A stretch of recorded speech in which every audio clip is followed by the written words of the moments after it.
Akhil Bharatiya Congress committee के राष्ट्रीय अध्यक्ष आदरणीय खड़गे साहब, संगठन महासचिव वेणुगोपाल जी, हमारे प्रभारी रंधावा साहब, हमारे प्रदेश अध्यक्ष डोटासरा जी, जूली जी, अशोक गहलोत साहब, सीपी जोशी जी, मंचासीन सभी नेतागण, सांसद, विधायक, पूर्व मंत्री और इस ऐतिहासिक रामलीला मैदान में आप सब प्रदेश के अलग अलग कोनों से आए हुए कांग्रेस पार्टी के मजबूत जाबाज कार्यकर्तागण, साथियों, मैं एक बार पुनः खड़गे जी का और वेणुगोपाल जी का जयपुर शहर में इस मैदान में बहुत स्वागत करता हूं और धन्यवाद देना चाहता हूं कि आज जिस मुद्दे को लेकर ये सभा रखी गई है, ये मुद्दा सिर्फ राजस्थान का या सिर्फ कांग्रेस का नहीं है, ये मुद्दा पूरे मुल्क का है। और मुझे खुशी है कि कांग्रेस पार्टी ने अपनी ऐतिहासिक जिम्मेदारी को समझा और हम सब लोगों ने समूचे देश में, जैसा वेणुगोपाल जी आपको बताएंगे, पूरे देश में विपक्ष की आवाज को मजबूत करने के लिए, नागरिकों के संवैधानिक अधिकारों को पुख्ता करने के लिए, केंद्र की बैठी हुई सरकार को जगाने के लिए जो जागरूकता करनी है, उसकी जिम्मेदारी का सबसे बड़ा अगर बोझ किसी के ऊपर है तो हमारे आपके ऊपर है, कांग्रेस पार्टी के ऊपर है। इसलिए आज आप लोग इतनी भीषण गर्मी में यहां पर उपस्थित हुए हैं, इस बात को दिखलाता है कि केंद्र की सरकार को हम चैन से बैठने नहीं देंगे।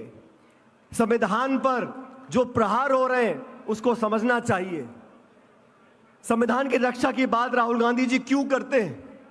ऐसा नहीं है कि भाजपा के लोग नादान हैं, वो संविधान को फाड़ के नहीं फेंक रहे हैं, लेकिन संविधान के जो प्रावधान हैं, संवैधानिक जो संस्थाएं हैं, उनको जानबूझकर नीतिगत तरीके से खोखला करने का काम कर रहे हैं। हमारे देश में 70-75 सालों से अलग अलग सरकारें आई, हर सरकार ने संविधान के संस्थाओं को पोषित करने का काम किया, चाहे सरकारें कांग्रेस की हो, गैर कांग्रेस की हो, लेकिन पिछले 11 सालों में संस्थाओं को खोखला करने का काम किया है। निर्वाचन आयोग, जिसको निष्पक्ष होना चाहिए और निष्पक्ष दिखना चाहिए, महाराष्ट्र में चुनाव हुए, जितने मतदाता नहीं हैं उससे ज्यादा वोट वहां पड़ गए। मुख्य निर्वाचन आयोग का चयन कैसे होता था? 3 लोग चयन करते थे, प्रधानमंत्री, नेता प्रतिपक्ष और चीफ जस्टिस ऑफ इंडिया। संशोधन लेकर आ गए, चीफ जस्टिस को हटा दिया, अब प्रधानमंत्री, मंत्री और नेता प्रतिपक्ष, 3 लोग में से 2 का बहुमत होगा, जिस मर्जी को आप निर्वाचन आयोग का अधिकारी बना सकते हो, अध्यक्ष बना सकते हो। तो संस्थाओं को जानबूझकर कमजोर करने का काम किया जा रहा है। इसलिए हमें आह्वान करना पड़ेगा, राजनीति से ऊपर उठकर तमाम विपक्ष के दल एकजुट हो चुके हैं और हम कांग्रेस के लोगों की ये जिम्मेदारी बनती है कि सबसे अग्रिम पगड़ी पे खड़े होकर हमें अपने संविधान की रक्षा करनी है। मैं धन्यवाद देना चाहता हूं खड़गे जी आपका और राहुल गांधी जी का कि 2025 का जो साल है, ये पूरा साल संगठन को समर्पित किया है। पूरे देश भर में मंडल, ब्लॉक, जिला, प्रदेश, हर कार्यकर्ता तक हमको पहुंचना है, नियुक्तियां करनी है, प्रशिक्षण करना है और दिशा में जूली जी और डोटासरा जी ने जो राजस्थान में काम किया है, उसके लिए मैं आपको धन्यवाद देना चाहता हूं। आज पूरे प्रदेश में कांग्रेस पार्टी जाबाज की तरह लड़ने को तैयार है।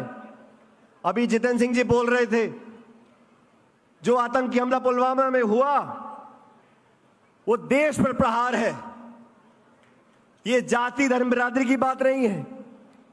और आप सबको याद होगा, मुंबई में अटैक हुआ था तो तत्कालीन गुजरात के मुख्यमंत्री मुंबई पहुंच गए थे प्रेस कॉन्फ्रेंस करने के लिए, और उसकी दूसरी तरफ जब संसद पर आक्रमण हुआ था, वाजपेयी जी प्रधानमंत्री थे, सोनिया गांधी जी नेता प्रतिपक्ष थी, उन्होंने सदन में खड़े होकर कहा था कि वाजपेयी जी हम विपक्ष के लोग हैं, लेकिन पाकिस्तान के सामने हम लोग एक होने चाहिए, पूरा विपक्ष आपके साथ है। वाजपेयी जी को उन्होंने ताकत देने का काम किया और वही काम खड़गे जी, राहुल जी ने किया कि आप पहलगाम में आकर हमारे निर्दोष लोगों को जान से मारना चाहते हो, आपको मुंहतोड़ जवाब देना पड़ेगा। सारे संसाधन इकट्ठे कर लो, पाकिस्तान को मुंहतोड़ जवाब दो। पूरी कांग्रेस पार्टी और पूरा विपक्ष एक साथ खड़ा सरकार के साथ, लेकिन जवाबदेही तय करनी पड़ेगी।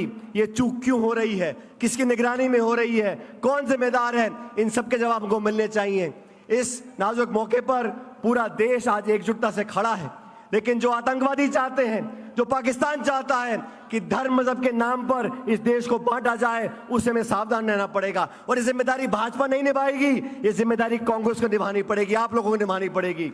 अभी जयपुर शहर के एक भाजपा के विधायक ने क्या तांडव रचा जयपुर शहर के अंदर। पब्लिकली उनको माफी मांगनी चाहिए, भाजपा के नेताओं को, मुख्यमंत्री का बोलना चाहिए कि मैं इस बात से सहमत नहीं हूं। अलग अलग नेता अलग अलग बातें बोलते हैं। आज इस मंच पर खरगे जी, वेणुगोपाल जी आए, आपको संदेश देंगे। मैं तो उतना ही कहना चाहता हूं कि कांग्रेस का कार्यकर्ता एकजुटता से अगर संघर्ष करेगा तो 3.5 साल के बाद यहां पर कांग्रेस की सरकार बनेगी और 36 कौमों को लेकर आगे बढ़ने का काम हम लोग करेंगे। आप सब यहां पर आए, मुझे बोलने का मौका दिया, और एक बार पुनः खरगे जी आपका, वेणुगोपाल जी, मैं पुनः स्वागत करते हुए अपनी बात को समाप्त करता हूं। बहुत बहुत शुक्रिया। राम राम साहब। धन्यवाद सचिन पायलट साहब।